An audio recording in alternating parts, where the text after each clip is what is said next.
Bonjour chers amis, nous sommes mardi, le 26 mai. Je voudrais partager une matinale avec vous. Je lis d'abord le texte de Somme, chapitre 12, verset 6, version Darby. Il m'arrive parfois de varier les versions. Je cite: « Les paroles de l'Éternel sont des paroles pures, un argent affiné dans le creuset de terre coulé 7 fois. » Voilà, ce sont des paroles qui nous sont rapportées dans les Écritures. Elles sont pures, c'est-à-dire sans erreur, totalement et absolument sûres. Vous vous demanderez sans doute pourquoi une telle affirmation, sachant que ces paroles nous sont parvenues par des canaux humains.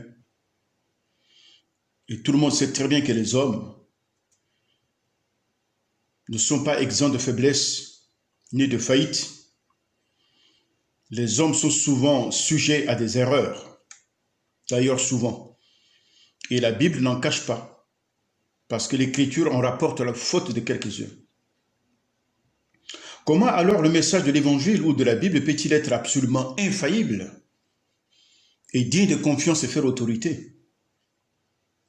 Pour répondre à cette question que tout le monde se pose, même silencieusement, surtout nos amis musulmans, mais beaucoup de chrétiens aussi, quand ils prient et qu'ils ne reçoivent pas les réponses à leurs prières, ils se posent souvent ce genre de questions. Pour répondre à cette question, David utilise une image très claire, celle de l'argent purifié dans un four de terre. De tels fours, savez-vous, c'est encore utilisé de nos jours parmi le peuple d'Orient, et même chez nous en Afrique. L'image que prend le roi David comporte 3 éléments principaux. D'abord, le four de terre, l'argent ou la matière à purifier, et le feu purificateur. Prenons d'abord le four de terre. Le four de terre. Le four de terre représente des instruments humains que toi et moi représentons, au travers duquel le message de l'Écriture est apporté. L'argent, en revanche, représente le message lui-même, la parole en nous. Et le feu purificateur représente le travail du Saint-Esprit, du divin potier. L'argent est épuré 7 fois. Et vous savez que dans la Bible, le nombre 7 est particulièrement associé au Saint-Esprit. Sans vouloir faire de la numérologie, mais parfois dans la Bible, les chiffres 7 sont des chiffres sont évocateurs. Le chiffre 1, le chiffre 3, 4, oui. Le chiffre 7, le chiffre 10, 12. Ça, ce sont des chiffres qu'on peut retrouver à plusieurs reprises dans la parole de Dieu et qui peuvent avoir des significations spirituelles. Le nombre 7, quant à lui, est particulièrement associé au Saint-Esprit, qui englobe tout. Parce que le chiffre 7, c'est un chiffre complet. Nous voyons dans le livre d'Apocalypse les 7 églises, les 7 lampes, qui est l'image du chandelier, la menorah, à 7 branches. On le retrouve dans Apocalypse chapitre 4, verset 5. En second lieu, le nombre 7 évoque l'achèvement et la perfection. C'est-à-dire que quand les paroles de l'Écriture nous parviennent au travers du four, de l'argile humaine, elles ont été complètement purifiées par le feu du Saint-Esprit. Les scories de l'erreur humaine ont été totalement éliminées, ainsi ces paroles deviennent pures. C'est pour ça que l'interprétation de la parole de Dieu, qui est inspirée par le Saint-Esprit, ne doit pas être faite de n'importe quelle manière. Elle ne doit pas être subordonnée ou inféodée aux méthodes académiques séculières, même si ces méthodes académiques permettent d'approcher la parole de Dieu, mais la parole de Dieu qui est esprit et vie reste et demeure l'œuvre de l'esprit. C'est par ta lumière que nous voyons la lumière, dit la parole de Dieu. Dans Somme chapitre 36, versets 9 à 10. C'est par l'esprit du Seigneur que nous pouvons comprendre les choses de Dieu. Les choses de Dieu sont au-delà de notre intelligence. Et c'est le rôle important que le Saint-Esprit est appelé à jouer quand Jésus a promis que le Saint-Esprit viendra vers vous, il vous conduira dans toute la vérité. Ce n'est pas un homme qui nous conduira dans la vérité, même si parfois le caractère tuteur d'un homme est important dans notre éducation spirituelle.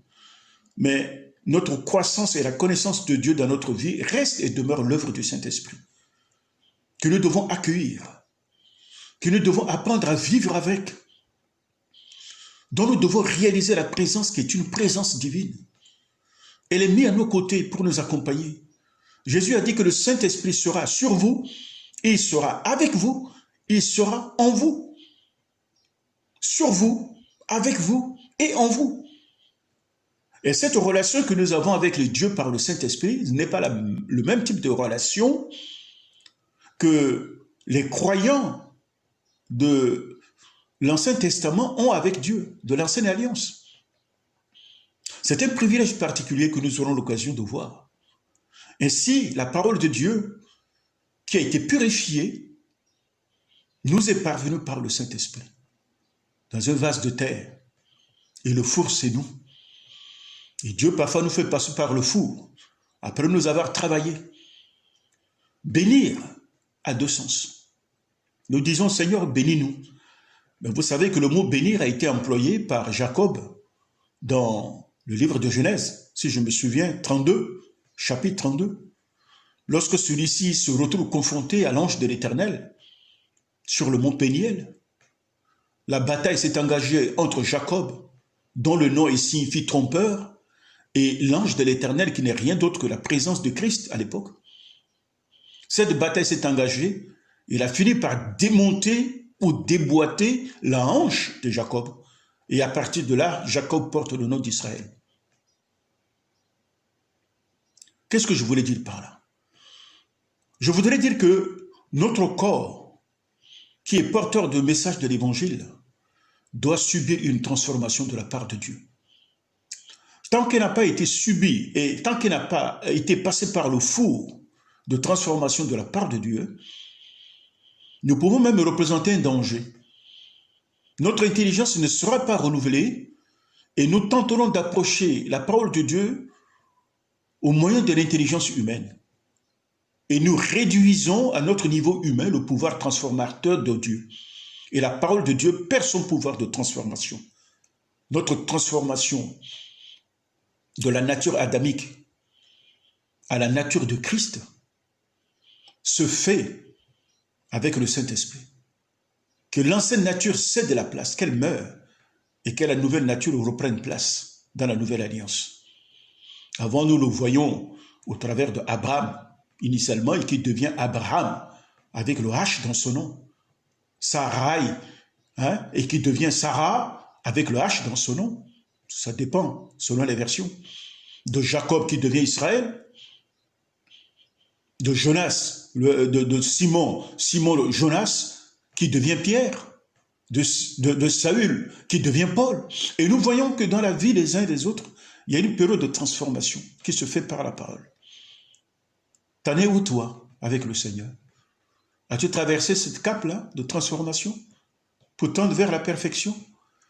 Tant que cette transformation n'a pas été faite, tu es comme un fer qui attend la chaleur pour repasser un vêtement, mais qui n'est pas branché. Il faut que tu sois branché à la source de vie, à la puissance du Saint-Esprit. Et ceci n'est possible que par le Christ, dans la foi. Alors sois béni de ce message. Mieux vaut pour nous la loi de ta bouche, Seigneur, que 1000 objets d'or et d'argent, dit Psaume. Je reprends ce texte. Mieux vaut pour moi la loi de ta bouche, Seigneur, que 1000 objets d'or et d'argent. Psaume 119, verset 72. Alors acceptons la parole de Dieu, qui est mieux que l'or et l'argent. L'or et l'argent sont les inventions humaines, mais c'est des images que Dieu nous donne pour nous montrer combien nous représentons du prix à ses yeux. Mais la parole de Dieu vaut mieux que l'or et l'argent. L'argent a une valeur territoriale. Je prends le CFA, je ne peux pas acheter en France. Mais le CFA, il est valable que dans la zone où il est valable. Voilà. Mais la foi, elle passe partout. Dans le ciel, sur la terre, parmi les hommes, en tout temps, la foi, elle est valable. Voilà pourquoi Dieu dit, venez à moi. Vous qui avez faim et soif, venez acheter sans argent. alors viens à Dieu. Sois béni. Merci Seigneur. Étends ta main et bénis la journée de mes frères et sœurs dans la foi. Je partage également ce combat, mais nous savons que nous sommes victorieux par celui qui nous a aimés. Soyez bénis dans le nom de Jésus. Amen.